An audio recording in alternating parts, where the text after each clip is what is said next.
Olá pessoal, eu me chamo Solmena Barreto, sou mentora de carreiras e empresarial e mais uma vez a gente está aqui na nossa Casa Cor para o nosso Espaço Cast 7º episódio. Estou com 2 convidados estreantes da nossa mostra, Glauter Suassuna e Alessandra Oliveira. Sejam bem-vindos ao nosso espaço, ao nosso podcast.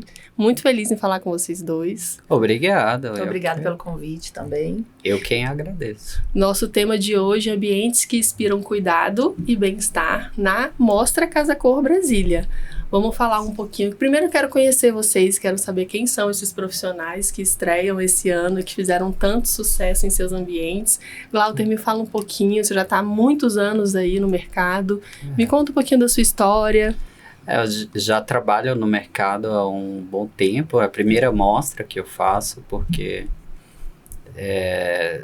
precisava ter um sentido, né? E aqui tem um sentido especial. Atuo mais como designer e sou muito apreciador de arte, então assim, eu tento trazer amor e significado para a casa das pessoas. Sim. Alessandra, formada pela UNB? Isso. Em 1999, já são aí 25 anos né, atuando aqui no mercado de Brasília e também fora dele. E basicamente segmentada hoje, meu escritório ele é segmentado em arquitetura para a área de saúde, ou seja, projetos que envolvem toda uma expertise, todo o conhecimento da legislação para que a gente possa fazer um projeto que atenda às normas realmente, que ele possa ser exequível. Sim. E é isso. Tá certo. Vamos falar um pouquinho, então, do nosso ambiente aqui na mostra.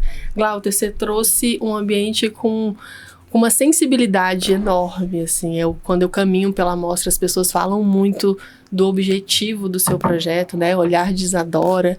Me conta quem é a Isadora, primeiro. Quem é essa pessoa que te inspirou a fazer esse projeto? A Isadora, ela é filha de um casal de clientes meu. Eu conheci ela através desse trabalho. Quando eu a conheci, descobri que era um projeto inclusivo, né, na casa deles. E pela história dela, não por ela ser cega, mas sim pelo que ela faz sendo cega, eu resolvi me envolver e ela comprou a ideia de tirar o drama, né? A Isadora, ela tem 19 anos hoje, ela perdeu a visão aos 8 e ela é uma menina biônica, ela pula de paraquedas, faz rapé em cachoeira, judoca paralímpica, é pianista, percussionista do Timbalada, do grupo do IDAE de Salvador, estudante de Direito e o sonho é ser juíza. Nossa. Então, assim, ela é uma menina muito determinada. E quando eu fui fazer o apartamento deles, eu fui para o CEDV, que é o Centro Educacional de Deficientes Visuais do DF, que é um centro assim que envolve muito amor. Eu já fui logo impactado com o amor de todos os profissionais que trabalham lá. E fui estudar para conseguir conceber lá o trabalho da casa deles e fui evoluindo para esse espaço para dar visibilidade aos deficientes visuais. Lá eu convivi com muita gente que também me inspiram, algumas pessoas que também são biônicos, tal qual a Isadora, que fazem muitas coisas sendo os deficientes visuais. Então, para mim aqui está sendo gratificante, porque eu estou conseguindo fazer com que nós videntes enxergue os deficientes que não enxergam tão bem. Sim. O que mais te impactou no resultado final? Olha, o que mais me impactou foi a questão mesmo de conseguir trazer a visibilidade para as pessoas. Eu achava assim que as pessoas seriam mais resistentes, né, à amostra, porque primeiro a gente trata de uma amostra de design e arquitetura, que é muito visual. Então, assim, se você não vê algo Como é que você vai enxergar a beleza? Então, as pessoas se confundiam muito, até mesmo quando eu ia desenvolver ou apresentar projetos ou buscar parceiros, porque se a pessoa... E algumas pessoas até me perguntaram, se a pessoa não enxerga, para que isso? Sabe? Então, assim, aí quando eu vou desenvolvendo a questão, explicando que os deficientes visuais, eles moram com alguém, ou eles têm o direito de receber alguém em casa. Então, como que eu vou incluir uma classe e desincluir a outra? Existe os que enxergam, existe os que não enxergam, entendeu? E como que eu faria um apartamento para Isadora, para ela não receber ninguém? Alguma amiga que é neuropsicóloga, ela chegou aqui e falou assim, Glauter, eu quero morar nesse apartamento, eu achava que eu ia encontrar um hospital, pelo amor de Deus, acharam lindas. Sim, como que foi esse processo criativo, assim, de trazer o designer para também atender às necessidades de um deficiente visual? Foi um pouco difícil, porque eu precisava trazer muita textura, muito relevo, né? Você participou lá da escolha das pedras. Sim. E foi fundamental. Tipo, a pedra que tá lá no nosso espaço não é uma pedra qualquer. Ela foi jateada com Sim. água, peça por peça, para dar o desgaste. Sim. A outra foi riscada para dar um desgaste e ter a textura. E as obras de arte, a mesma coisa. Eu precisava obras que tivessem relevo. Então, tem 2 obras muito especiais que são do Bel Borba, que estão na entrada. Essas obras são preciosas porque ele homenageou o avô dele. Bel Borba tem renome mundial. E a Cris Conde, que fez uma outra obra inspirada na Isadora. Então, assim, as pessoas foram entendendo mais. E hoje eu acredito que cada um que passa pelo nosso espaço entende a experiência e já tem uma visão diferente do como enxergar um deficiente visual na rua. Eu acho que você conseguiu trazer essa consciência mesmo para as pessoas, né? De ter um ambiente tão bonito quanto, né? Que a arquitetura faz isso, unindo ao bem-estar e ao cuidado de uma necessidade. E as pessoas foram entendendo também a história da Isadora, que é uma menina fantástica, e eu acho que uniu as duas coisas ali e o resultado não tinha como não ser sucesso, né? Parabéns, porque realmente ficou maravilhoso. Pode. Quais são os elementos ali principais, sensoriais, que você pensou? Olha, o balizador do chão, que assim, a Isadora, ela... Não só a Isadora, como todos os deficientes que passaram pelo meu espaço, eles entendem, através das texturas do chão, do piso, aonde eles estão. Eu agora estou no quarto, eu agora estou no corredor. Porque eu fui usando texturas diferentes e eles... é interessante para você usar bengala dentro de casa? Não quero usar bengala. Então, vamos fazer... Piso tátil é algo que não é tão bonito e também não é tão interessante você botar um apartamento todo com piso tátil. Sim. Né? Então, eu fiz balizando dessa forma. As texturas das paredes, porque lá dentro da CDV, eu descobri que existem uma imensidão de pessoas que são cadeirantes e cegos. E pelo chão eles não conseguem entender onde eles estão. Então eu usei nas paredes também bastante textura, tipo veludo, casca de árvore, pedras, marcenaria, tudo isso. Eles criam uma memória e sabem aonde estão em cada espaço. Então esses foram os elementos mais especiais que eu trouxe. A contraponto disso, eu trouxe cores. Por quê? Eu ia te perguntar sobre isso. Por que a cor? A cor foi...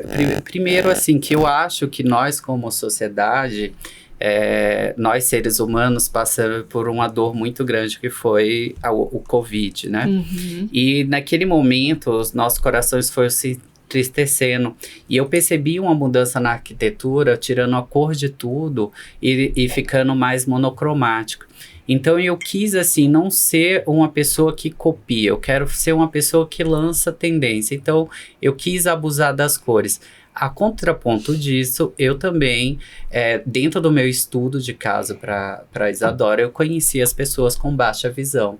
E a contraposição de cores, uma sobre a outra, amplia o campo de visão. Quem enxergaria assim bem pequenininho, amplia, sabe? A iluminação também, para quem enxerga um frestinho de luz na vida, faz a diferença. Eu usei também no piso. Gente, isso é uma utilidade pública. A gente tem que divulgar isso, assim, de uma forma excessiva.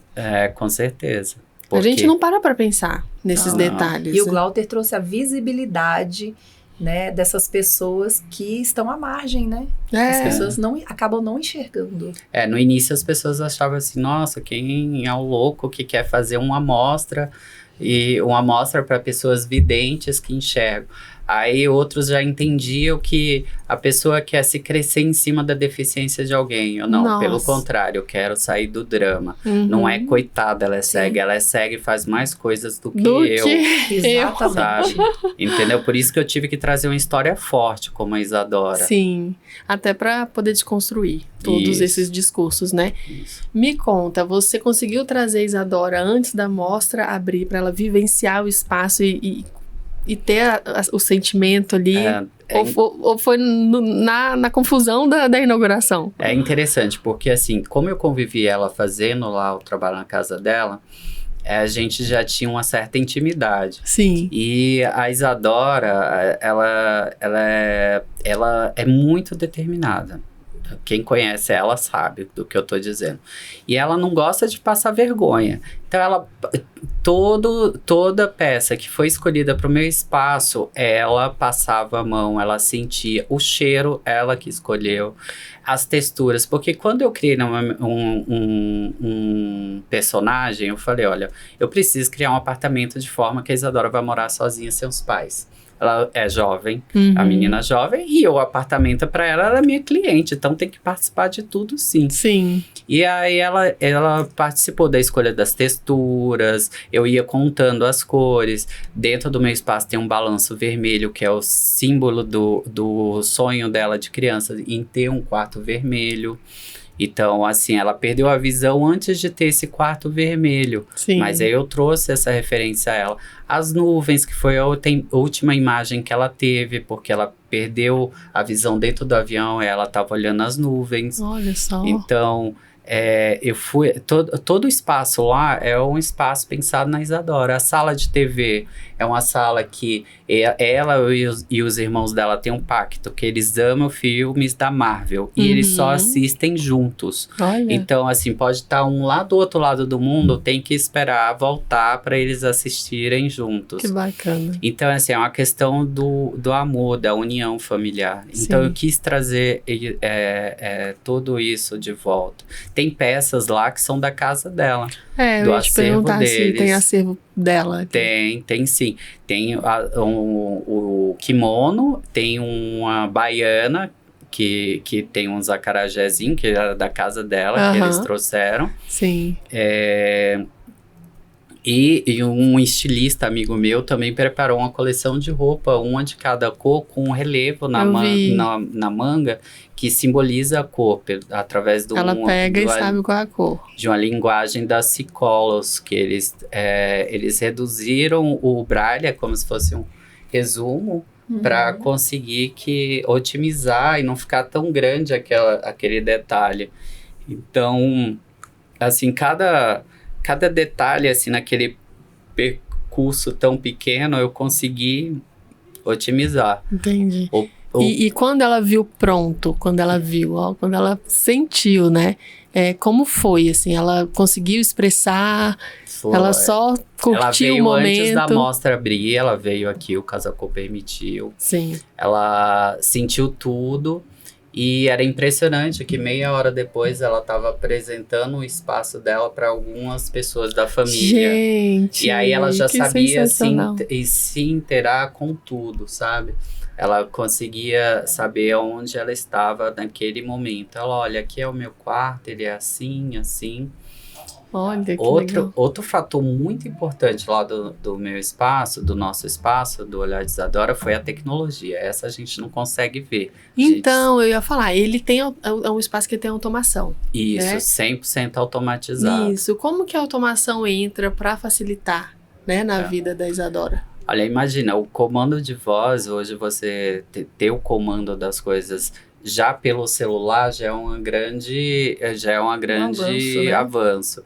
Imagina pelo comando de voz, ela sobe, abaixa a cama, ela controla a temperatura da banheira, ela faz a higienização do vaso, a higienização dela, ela sobe, abaixa a tampa do vaso, sabe? Então, assim, são recursos que fazem a diferença para eles. Sim, é esse impacto. Eu ia perguntar, o impacto de tudo isso que você falou na vida de um deficiente visual, você já conseguiu vivenciar um discurso deles falando isso? O quanto isso diferencia, né? Sim, no dia a dia. Teve um grupo que vieram aqui na mostra de deficientes visuais, eu até me emociono um pouco, porque alguns até eu convivi lá no CDV, quando eles chegaram, e gritava meu nome, assim, sabe? Então, para mim foi bem emocionante. E eles ficaram muito também, assim, impactados em alguém enxergar eles e trazer isso para algo tão importante. Então, para mim, foi bem realizador. E se você perguntar para 10 deficientes visuais, 10 vão te responder que o maior medo é do fogo. Isso que eu ia falar. Entendeu? E o segundo maior medo em perder um ente querido. Por quê? Porque nós, quanto sociedade, não estamos preparados para eles, mas a família tem que se preparar. Uhum. A gente, hoje, assim, a gente vê o crescimento de o avanço de algumas coisas, tipo, eu tenho vários amigos que têm filhos autistas, fala-se muito sobre autismo. Sim. Tenho vários amigos que têm pais que têm o Alzheimer, mas quando eu comecei a falar sobre deficiências visuais, era como a gente vai comprar, você compra um carro branco de certa marca, de repente você começa a ver na rua, então eu comecei a entender que tem muito deficiente visual, e é a deficiência que mais tem em número de pessoas no Brasil e no mundo. Olha. Então, e não se fala nisso. Não se fala. Por quê? Porque a gente anda num segmento que é muito visual. E eles têm todos os deficientes, tipo, todos que eu falei, eu não vou falar, eu posso, pelos que eu falei, 100%, não se acham representados, não se acham inclusivos. Vai em restaurantes, não tem como eles fazerem pedido, tem que fazer com acesso a alguém. Às vezes você vai numa mesa, uma coisa impressionante que eu nunca tinha prestado atenção. Eles às vezes ficam horas com o braço levantado e o garçom não vê. A gente levanta um braço e às vezes um garçom não vê. Isso. Né? Aí você chama o Uber, imagina, aí você tem que correr atrás do Uber. Mas aí você não tá enxergando, você não sabe se o Uber chegou, o Uber não tá preparado. Qual direção que eu vou, né? Ele parou na minha frente. E ele não tá preparado para receber um deficiente visual. Olha, ele tá... Qual a roupa que você está? Roupa amarela. Eles têm que usar um recurso que é Be My Eyes, que é um aplicativo no celular, que Seja Meus Olhos. Então, naquele momento que eles clicam, alguma pessoa no mundo vai abrir a câmera no celular e vai olhar para onde está, o que está acontecendo. E vai auxiliar. E vai auxiliar. Só que isso, eles vão sendo reféns de quê? De ladrões, porque onde tem um círculo grande ali do CADV de deficientes visuais, eles já viraram no radar das pessoas que roubam celular. Então, eles nem podem mais usar esse recurso. Ou seja, o recurso vem para facilitar, mas ao mesmo tempo eles ficam reféns de uma falta de segurança que a gente deveria ter. Isso, né? A gente deveria estar preparado. E uma coisa que eu achei fantástico do espaço dele, pegando esse gancho, né? Sim. foram os eletrodomésticos. Porque a gente pensa assim, né? A gente mesmo, às vezes, tem um acidente doméstico ali com liquidificador, um fogão, alguma coisa. E quando você explicou isso pra gente, do liquidificador que ele trava, do fogão que ele não queima. Gente, isso é sensacional, porque o deficiente visual, a gente pensa que ele tem que ter sua autonomia. Ele pode morar só, ele pode casar com outro deficiente visual, que isso acontece, né? E ter a sua autonomia, ter sua casa e sem precisar depender de outras pessoas. Esse seria o mundo ideal, né? Mas a prática... A Ampla foi super parceira junto com a Evol. A Evol fez questão de todos os eletrodomésticos do meu espaço ser da marca deles, porque eles são o que tem mais tecnologia atualmente. Olha só. Sabe, os eletros todos têm comando de voz, eles são ligados pelo Wi-Fi, sabe? Ainda tem algumas coisas que a gente ainda vai discutir sobre, né? Pra melhorar. Mas eu acho que a experiência é essa, né? Você trouxe algo novo pra dentro de uma amostra que é de muita referência e daqui vão sair várias ideias novas que você consegue dar feedbacks para todos os seus fornecedores. Todo mundo que participou ali no ambiente, eu acho que pode melhorar de alguma forma e sair um pouco com essa conscientização, né, da necessidade da gente estar preparado para essas pessoas. É verdade. Né? Aí eu vou estar com o meu ciclo cumprido em relação a essa temática. E a família dela, como recebeu essa notícia de que teria um ambiente da Isadora dentro de uma amostra, a participação, como foi? A Isadora, ela tem 19 anos, só que, assim, eu tenho filhos, minha filha tem 16, pra mim é uma bebê.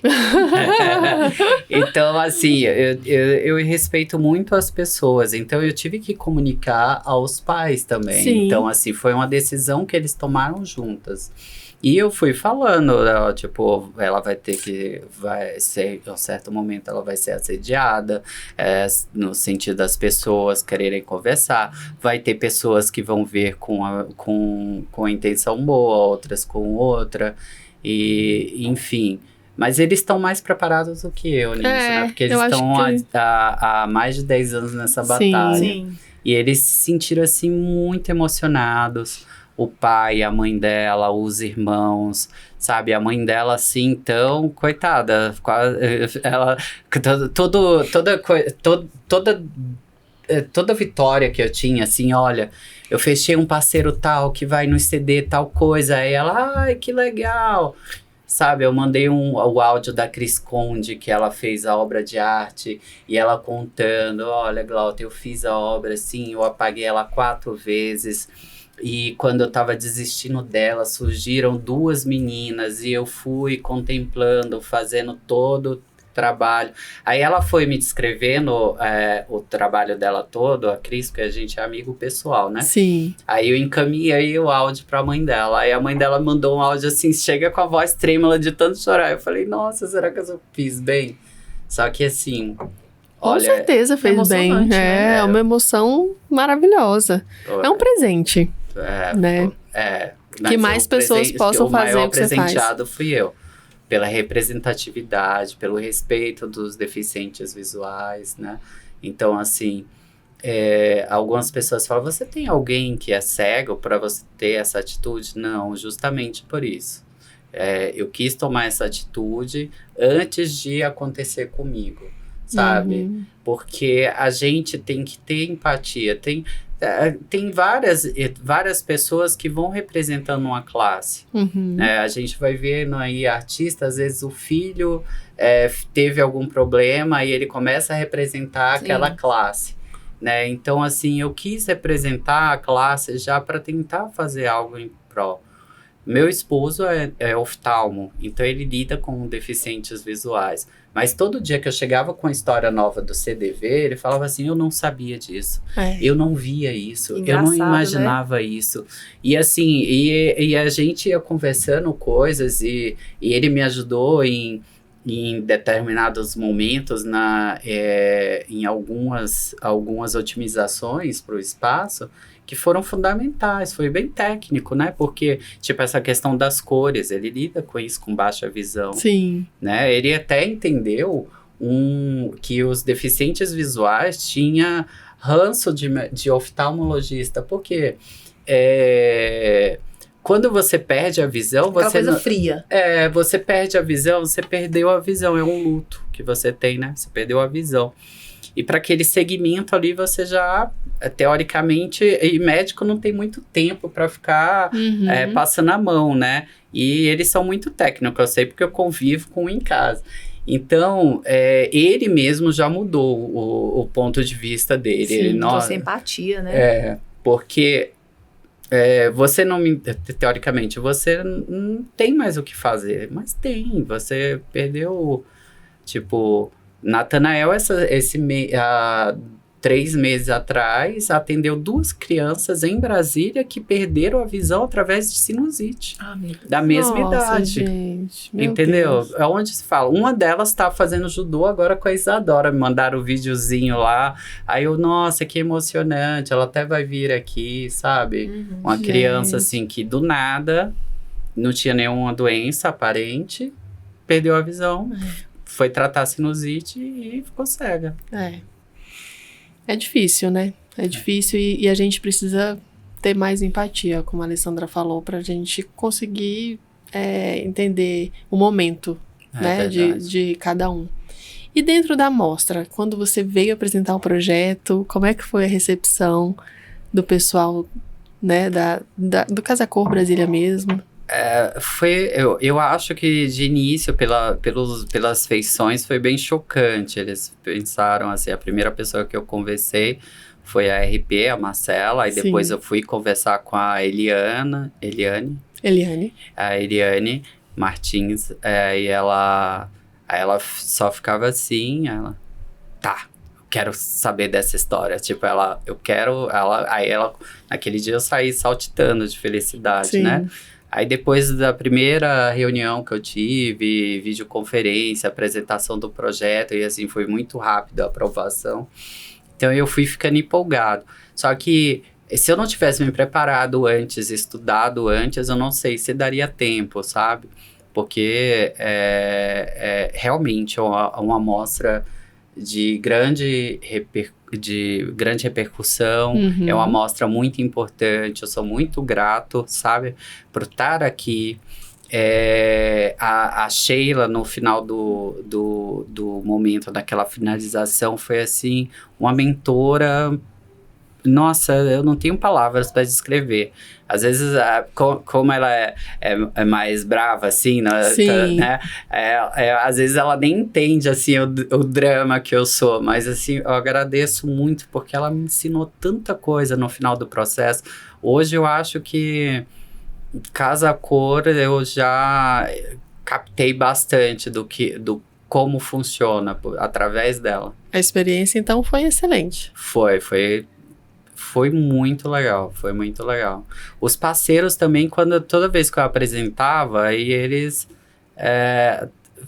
falavam, eu quero, aí outros eu quero, outros falavam, peraí, mas eu não quero dar não. Então, assim, não teve nenhuma porta que se fechou. Sim. Não houve nenhuma porta que se fechou. Houve algumas portas que eu fechei, quando a representatividade vinha por questões políticas. Aí chegava a mim, assim, para ter uma visibilidade política, aí eu fechava a porta, assim, porque eu não queria levar para esse... Não era o seu objetivo. Não era, sabe? Tipo, não é interessante para mim. O que é interessante para mim, nesse tema, é o pós-Casa Cor. Tipo, o que você vai fazer para melhorar aquilo que se passa, né? O CDV é um centro que ele cuida dos deficientes visuais de todo o Centro-Oeste. Todo livro didático que vai para a escola particular ou pública é digitalizado lá e vai para o Braille lá e é impresso lá. Sabe, eles têm as aulas de atividade da vida autônoma, todos são lá. E existe uma fila de espera de alunos, sabe? Existe muitas pessoas. Isadora está atualmente na lista de espera de algumas atividades. Olha. E porque eles não estão adequados... A capacidade, né? Não tem como. E eles ganharam um terreno. Tem um terreno que foi doado, mas não consegue construir porque o recurso que eles têm não está atendendo nem a demanda deles ali. E é um espaço emprestado, sabe? Eles estão num espaço emprestado. Qual a mensagem que fica? Olha, a mensagem principal é seja amor, dê amor, receba amor e tudo dá certo. Olha, gente, tivemos uma lição aqui, né, de vida. Eu Parabéns, agradeço por esse espaço. Realmente é um dos ambientes que mexem muito com a gente quando a gente passa, né? Obrigado, as pessoas estão tendo um feedback bem legal, estão passando. Né? Alessandra, e tem tudo a ver o que você faz, né? Tem uma você é sócia da Tudo Arquitetura, né? Cuida da saúde, voltada para esse tema. Sim. Quando você viu o projeto do Glauter, acho que já fez uma ligação com o trabalho que você já faz há muitos anos. E o seu ambiente é um consultório. Sim. Quando eu vi o espaço do Glauter, pegando esse gancho, eu amei, justamente porque a gente tem essa relação com o espaço dele, a oftalmo, esse espaço inclusivo, com texturas, com diferenciação de ambientes, né? E não só espaço, como eu me identifiquei também com o autor do espaço, com uma pessoa maravilhosa. Ele é. Né? Minha mão tá até gelada. Eu não conhecia o Glauter, nós nos conhecemos aqui, mas eu me identifiquei demais com ele, assim... Virei fã de carteirinha, não é porque eu tô na frente dele, mas eu virei fã dele, do esposo dele, da filha dele, de todo mundo, porque a gente tem essa sintonia, né? Quando a pessoa é muito boa e a gente pensa mais ou menos parecido, a gente cria essa relação, né? E aí a gente trouxemos aí o espaço, o consultório do cirurgião plástico, porque não poderia deixar de ser diferente, pelo fato de atuarmos aí há muitos anos no segmento da saúde. Sim. Né? Projetamos aí de clínicas, hospitais, então a gente tá nesse universo aí em todas as áreas da saúde, e quando nós resolvemos realmente vir para uma amostra dessa relevância, nós tínhamos que trazer realmente um espaço que fosse um espaço que representasse o que realmente a gente atua.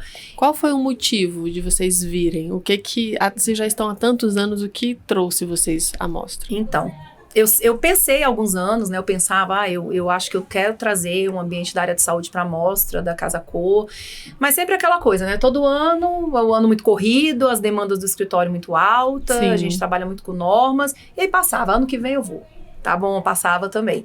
E aí, realmente, no final do ano passado, a gente tem uma mentoria, a gente, através dessa amiga, ela falou, eu acho, Alessandra, que agora vocês devem estar entrando na Casa Cor e mostrar realmente que existem espaços da área de saúde que são humanizados e que têm uma grande relevância hoje. Né? Eu acho que esse tema vem sido falado cada vez mais, né? Sim, principalmente depois da pandemia, né, as pessoas acabaram por enxergar os espaços da saúde, acho que de outra forma. Nós mesmos, como pacientes, a gente tem uma outra percepção do que a gente tinha há décadas atrás, né? Sim. Qual o desafio de trazer para um consultório a funcionalidade e esse sentimento de acolhimento, né? De ter aquele ambiente mais acolhedor, mais de bem-estar? Sim, nós queríamos trazer um espaço que ele fosse diferente do que habitualmente nós observamos até como paciente, como eu havia falado, nos ambientes da área de saúde. Eu poderia trazer para o espaço N segmentos, porém a gente poderia esbarrar, que é uma amostra, é uma amostra de tendências, não é a realidade que a gente flutua ali, que a gente trabalha o dia a dia. Então eu teria um pouco mais de dificuldade de trazer um equipo, de trazer todo um espaço realmente normatizado. Então, nós escolhemos o quê? Uma área que fosse voltada para a estética, ou seja, cirurgia plástica, onde eu não preciso representar na mostra um centro cirúrgico, porque o cirurgião plástico, ele tem a clínica dele, ele tem aquela consulta, né, ele faz o planejamento, mas ele opera no centro cirúrgico. Então, a gente quis trazer essa área da saúde justamente por essa facilidade e também por conta mesmo da parte estética, a gente trazer um ambiente um pouco mais intimista, diferente do que a gente está acostumado, que as pessoas estão acostumadas a ver, a presenciar, né? Sim. E como que o design foi incorporado dentro do escritório para trazer esse bem-estar? Então, nós temos um homenageado, que é o Dr. Vitor Hugo Cordeiro. Ele é um cirurgião plástico que opera em Brasília, Goiânia, no entorno. Ele é uma pessoa muito bacana. E aí a gente fez nesse estudo, né, para o projeto, todo um briefing com ele, o dia a dia, as inspirações. Pelo fato, ele brinca e fala, né, vocês fazem obras de arte através da arquitetura, eu faço no corpo, nos corpos das pessoas. Isso. E aí a gente pegou o quê? Qual foi o tema central? Curvas sinuosas, orgânicas, que remetessem às curvas do tempo e aos contornos do corpo humano. Essa foi a premissa inicial do nosso projeto. Entendi. Ficou sexy o espaço dela. Não ficou lindo.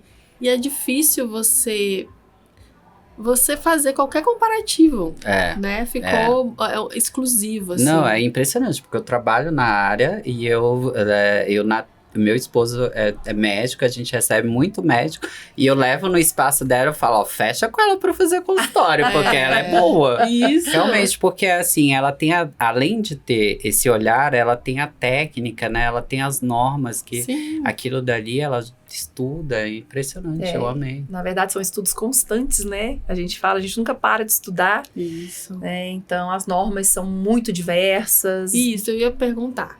Esses desafios, né? Para alinhar as normas com o design, com a arquitetura. Quais são as principais normas, assim, o que não pode deixar? Ou, assim, tem que fazer exatamente tudo que a Anvisa pede? Ou você pode fazer uma parte? Como que funciona? Não, se a gente pegar o pé da letra, literalmente a gente tem que pegar e a gente tem que conceber um projeto, projetar de acordo com todas as normas. Não só em termos de fluxo, circulações, áreas, enfim. Também de materiais. Eu tenho restrições de materiais para determinados espaços, porque a área de saúde ela é classificada, né? Eu tenho ambientes críticos, semicríticos e não críticos. Então, assim, para que a gente projete um ambiente da área de saúde, eu tenho N setores da área de saúde. Eu tenho de clínicas estéticas, que são de mais baixa complexidade, vamos assim falar, a centros cirúrgicos, né, que é uma alta complexidade. Então, eu tenho normas específicas, eu tenho normas nacionais, porém, eu tenho instruções normativas regionais, estaduais e municipais. Então, o que eu sempre gosto de falar para as pessoas, o que eu posso fazer, por exemplo, num projeto no Distrito Federal, muitas vezes eu não consigo fazer aqui do lado, em Goiás. Sim. Porque a gente tem variações, né? Muitas vezes, através de termos de compromisso, de conselhos com o Ministério Público, essas instruções normativas, a norma nacional que chama-se RDC 50 e todas as suas variações. A gente tem que também contemplar a 9050, que é a norma de acessibilidade, Corpo de Bombeiros, ABNTs, várias ABNTs. Então, eu digo que assim, o arquiteto que segmentou e que faz área de saúde, ele está sempre estudando, sempre estudando. E existe, sim, uma especialização para que isso aconteça, tem muito a prática, né? Então, a gente alia sempre, a gente começa sempre com a parte técnica e depois a gente vai para a parte estética, conceitual, sempre aliando os dois. Para que a gente não tenha problema aonde? Na vistoria. Isso. Porque todo estabelecimento de saúde tem que funcionar através de uma licença sanitária. Porém, a licença sanitária, para ser emitida, ela está vinculada a uma aprovação de um projeto pelo órgão regulatório. Isso que eu ia perguntar. A vistoria, ela acontece antes, quando você está fazendo o projeto, você tem que apresentar, e depois, ou só quando está finalizado? Não, a gente apresenta, a gente submete esse projeto ao órgão, que é a Vigilância Sanitária, enfim, de todos os estados. Esse projeto, ele é apreciado, ele é analisado, até ser aprovado. Pós-aprovação, corre toda a documentação dentro da vigilância sanitária, em termos contábeis, jurídicos da empresa, e quando a clínica estiver pronta, materializada, efetivamente, existe sim uma vistoria no local, aonde o fiscal, enfim, ele vai confirmar se aquela clínica foi executada exatamente da forma como ela foi aprovada. Entendi. Quais são os elementos dentro do ambiente que você trouxe para trazer esse cuidado e esse bem-estar que a gente está falando? No ambiente aqui da mostra, nós parametrizamos teto e paredes através de curvas sinuosas. Trouxemos também a iluminação, essa sensação de iluminação natural através das telas tensionadas, né? Tanto na parede principal, com a aplicação da logomarca do médico, quanto no teto, fazendo uma alusão a uma clarabóia. Tanto é que eu tenho uma oliveira natural, essa oliveira é meu mimo, ela tem 10 anos. Ai, e ela tá gente, resistindo amo. bravamente. Por Acredito dentro... até por conta dessa iluminação. Nós trouxemos móveis, né, muito orgânicos, assinados, para tirar um pouco aquele conceito pré-estabelecido de que você tem poltronas perfiladas, enfileiradas numa recepção. Então a gente quis criar o quê? Uma sala de estar, efetivamente. Porque hoje, comprovadamente, os ambientes da área de saúde, eles estão totalmente humanizados. Eles hoje geram uma percepção totalmente diferenciada para o paciente. Isso acaba, por muitas vezes, contribuindo, inclusive, no tratamento. Nossa, eu ia perguntar isso agora. Qual a influência de todo esse trabalho na recuperação desses pacientes? Ou até mesmo quando eles chegam?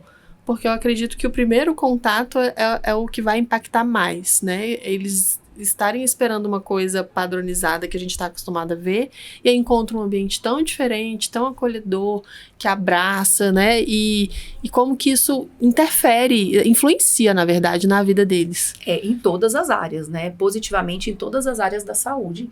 Então, para cada segmento, a gente faz uma curadoria específica.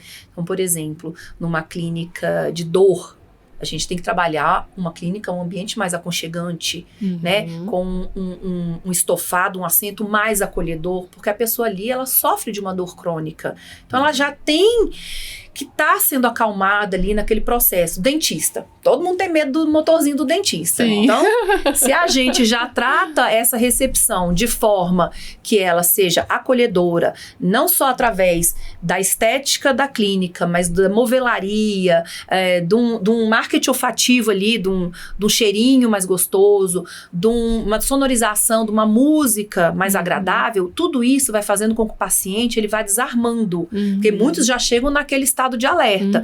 Mas isso vai fazendo com que ele desarme e muitas vezes ele fica tão acolhido, né, que ele esquece até que muitas vezes a consulta está atrasada. Isso a gente observa bastante até passado pelos nossos clientes. E os profissionais da saúde, eles já abriram a cabeça para isso? Porque eu ainda assim frequento clínicas onde tem aquele padrão de luz branca, de mobiliário todo igual. Sim. E são clínicas de alto padrão.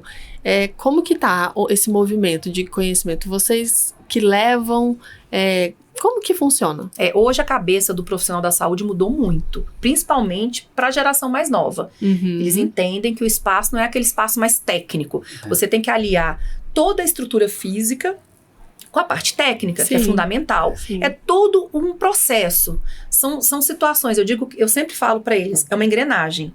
A engrenagem, ela tem que funcionar de forma muito homogênea. Não adianta você... Eu sempre cito esse exemplo, que é bem interessante. Não adianta você, proprietário, enfim, de um estabelecimento da área de saúde, investir no marketing, que hoje é fundamental para todas as atividades. É um dos pilares, né? É um dos pilares. Não adianta você investir, né, empregar um recurso financeiro alto, fazer um bom marketing, se você, de repente, não tem uma equipe de vendas apta a receber aquela demanda. Sim. Pode ser uma pessoa, mas ela é uma equipe de venda. Exato. Né? Então, ela tem que estar alinhada. E não adianta você ter esses dois setores totalmente alinhados se a sua estrutura física está aquém do que você está tentando transmitir para o paciente. Ele se frustra. Ele sente assim, nossa, mas não é tão bom, ou então não vale. Não tá casando com o que ele tá com o discurso. Exatamente. Que a gente precisa humanizar, né? A parte... recente eu fiz uma clínica de pediatria, né? Então, assim, criança é desafiadora você. Totalmente. Então, foi algo pequeno, só uma reforma, e era uma clínica que não faz intervenção nenhuma, né? Então, para mim foi tranquilo. Só que depois, estudando mais a fundo, eu falei, não é minha área. E quando eu conheci a Lê, eu falei, agora você é a arquiteta que eu vou indicar porque ela realmente, ela humanizou lá. Eu brinquei até com o homenageado dela num dia do evento, eu falei assim, olha, com essa clínica aqui, até eu vou fechar negócio. Até eu vou fazer um procedimento. Nossa, que a gente sente a vontade, dá vontade de estar lá, dá vontade até de morar na clínica, né? Ficou muito lindo. Isso é interessante. Então, a gente tem esse certo cuidado com cada paciente. Eu digo, cada projeto que a gente elabora é um filho, né? Quando a clínica, ela inaugura, é um filho que nasceu. Sim. Então, é muito orgulho pra gente, né? Trabalhar todo esse processo, não só da parte técnica, mas na parte de curadoria de todos os processos. Porque isso influencia, eu tô pensando aqui, isso influencia para quem trabalha lá Com também, certeza. né? Quem tá lá todos os dias. A gente Com tá falando certeza. somente do paciente, mas as pessoas que estão lá todos os dias, elas precisam também desse ambiente. Sim, os colaboradores, é essencial. Então, quando a gente faz um projeto, a gente sempre, assim, pensa que seja um apoiozinho de copa, entendeu? Para que ele possa ter um melhor conforto. A cadeira, que ela tenha uma regulagem de assento, de encosto, porque ele tá ali trabalhando normalmente ali 8 horas, né? Sim. Então, a gente sempre tenta inserir nos nossos projetos e conscientizar mesmo os proprietários que ele tá, para a equipe dele, essa valorização, ele faz com que a equipe performe de uma maneira muito melhor. Muito melhor. Muito gente. melhor. Um funcionário bem cuidado entrega muito mais resultado. Com certeza. E uma luz Ele é, ele é o primeiro cliente do empresário. É o funcionário. Com certeza. Sim, e uma iluminação adequada, uma iluminação certa, correta, para cada tipo de atividade que está sendo desenvolvida na clínica é super importante, porque a gente via anos atrás, 20, 30 anos atrás, o quê? Uma iluminação branca geral. E essa iluminação branca geral servia para tudo. Para recepcionista, para o técnico, para o paciente, para o profissional. Cansava no final do dia, eles estavam exaustos, né? Com aquela percepção, aquela coisa do ambiente, muito... Isso, né? Hoje não, a gente vai fazendo ali, criando cenários para cada atividade.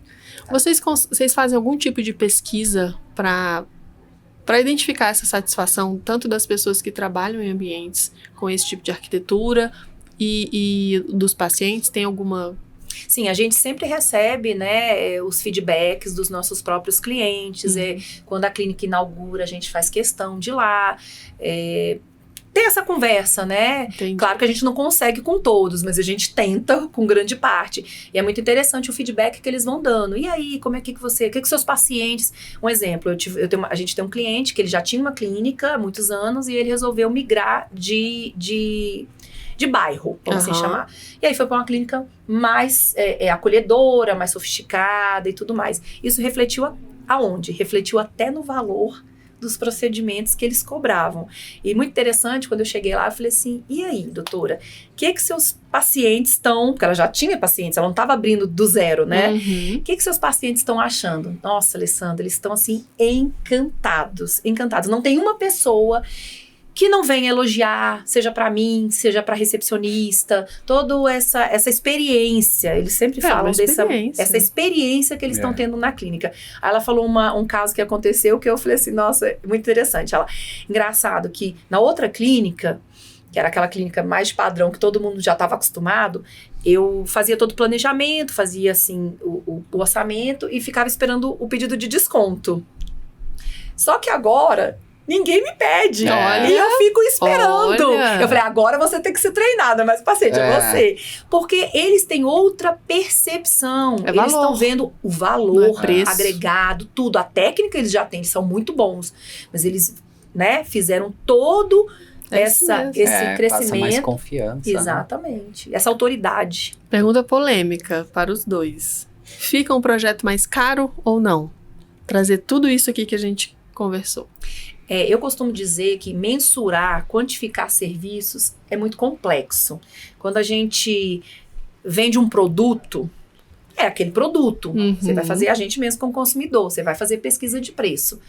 Agora, é claro que um projeto, acredito que o do Glauter é a mesma coisa, um projeto onde você tem, na sua grande maioria, no meu escritório, né, arquitetos, muitos deles especialistas, né, onde a gente tem todo esse cuidado, a gente faz briefing com o cliente, questionário para vigilância sanitária, as expectativas que ele tem, né, o acompanhamento na vigilância. O cliente da gente não sabe nem onde fica o órgão. A gente acompanha o processo até a aprovação, entregamos o projeto aprovado, né, até as escolhas dos móveis, a escolha de tecidos, né? Tudo. Eu digo que até a cereja do bolo, que é a última etapa, a gente faz a ambientação da clínica, ou seja, a gente leva variedade de quadros, de xícaras, de copos, de taças, de porta-retratos, tudo para que ele veja no próprio espaço aquele objeto e ele se identifique e a gente possa ele possa estar comercializando sem que gere o quê? Uma certa dúvida. Gostei desse objeto na loja, coloquei no espaço, mas não ficou tão bom assim. Então a gente vai até essa última etapa.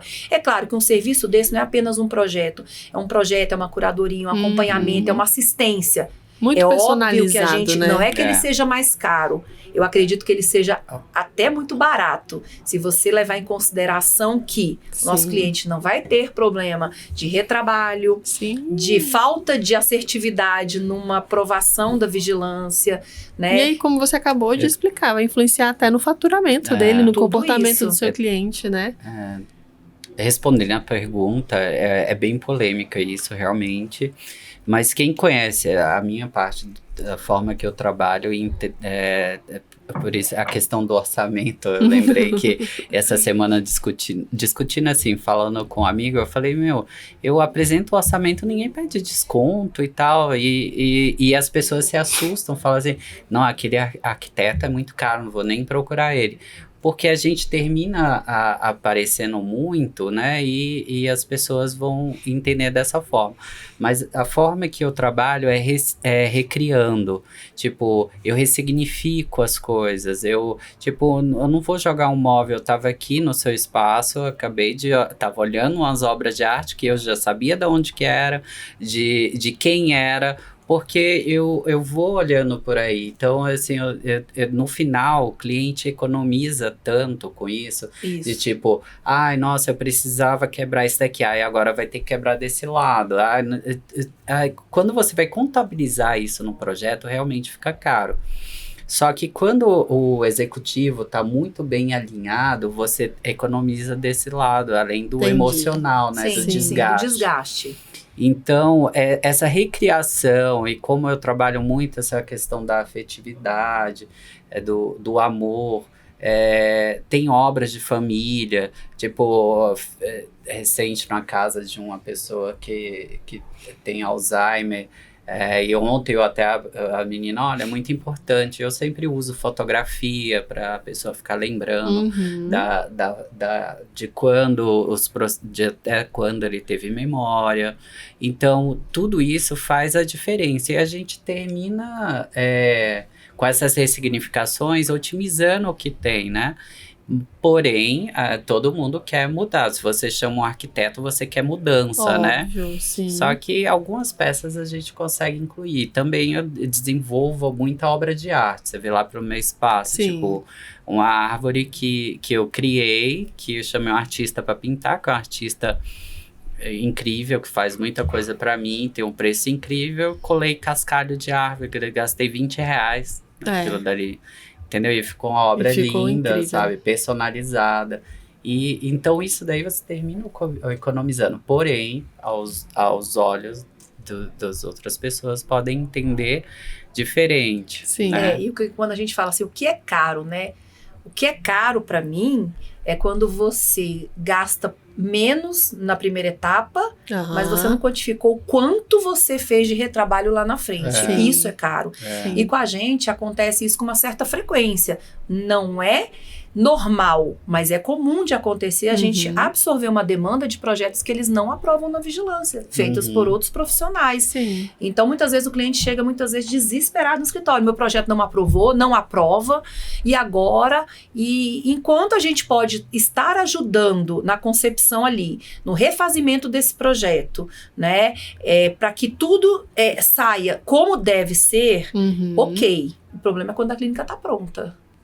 O que a gente vai fazer? A gente vai ter que quebrar, a gente vai ter que readequar. E isso é o quê? Prejuízo financeiro, porque envolve tempo, envolve recurso, né? E isso, talvez, muitas vezes, numa economia inicial. E se ele parametrizar em tabelas, em cronogramas físico-financeiro, ele vai ver que ele gastou muito mais. Verdade. Com certeza. Glauter me falou um pouquinho sobre a experiência da Casa Co estreando. Me fala de você. Como que foi? Gostou? Valeu a pena? Gostei, valeu muito a pena. A gente trouxe aí nosso segmento, que muitas vezes ele é colocado de escanteio, né? As pessoas, normalmente, elas fixam muito nos ambientes residenciais. Sim. Né? Na sua grande maioria, os ambientes residenciais. Mas o que eu tô tendo de feedback incrível é que muitos profissionais da área de saúde que passaram pelo meu espaço se identificaram, né? Olha, um espaço da minha profissão. E eles ficaram, assim, maravilhados, assim como os deficientes visuais, né? Sim. Então, assim, eles se sentiram o quê? Valorizados também. Porque através daquele espaço, que é o dia a dia deles, mesmo que não seja no mesmo segmento, assim, nossa, olha que interessante. Olha, eu posso fazer isso também. Olha que maravilhoso. Então, a gente acabou abrindo um pouco aí o leque, né? E a mente, não só dos profissionais da área de saúde como um todo, mas também dos próprios pacientes, porque todos nós somos pacientes, né? É isso. Então, que fique aí a mensagem aí do que a gente pode trazer de bem-estar e cuidado para as pessoas através da arquitetura. A gente tem 2 ambientes maravilhosos aqui na mostra. Nossa mostra vai até o dia 16, então venham conhecer. Meninos, muito obrigada pela participação. Amei, aprendi super. Eu que agradeço. Fiquei muito emocionada com a história de vocês. Eu acho que o trabalho que vocês fazem faz uma diferença na vida das pessoas. E hoje é isso que vale, né? Transformar vidas e curar traumas e sentimentos. E fazer isso através do trabalho que vocês fazem, que é a arquitetura. É maravilhoso. Obrigada, viu? Nossa, eu que agradeço. Nós agradecemos, Nós né? agradecemos, que é incrível. Amei estar aqui. E é uma honra estar com vocês, né? A Sol, maravilhosa. Obrigada pelo convite, para a gente poder estar passando um pouco, né, desse universo aí da gente, que eu acredito que muitas pessoas não tinham nem ciência. Então, acaba que as pessoas começam até a despertar para um novo olhar, né? Tanto para a questão dos deficientes visuais, quanto da importância dos ambientes de saúde em toda a percepção do paciente, né? E dos próprios profissionais. É isso. Obrigada, gente. Aqui a gente encerra mais um episódio. Até o próximo.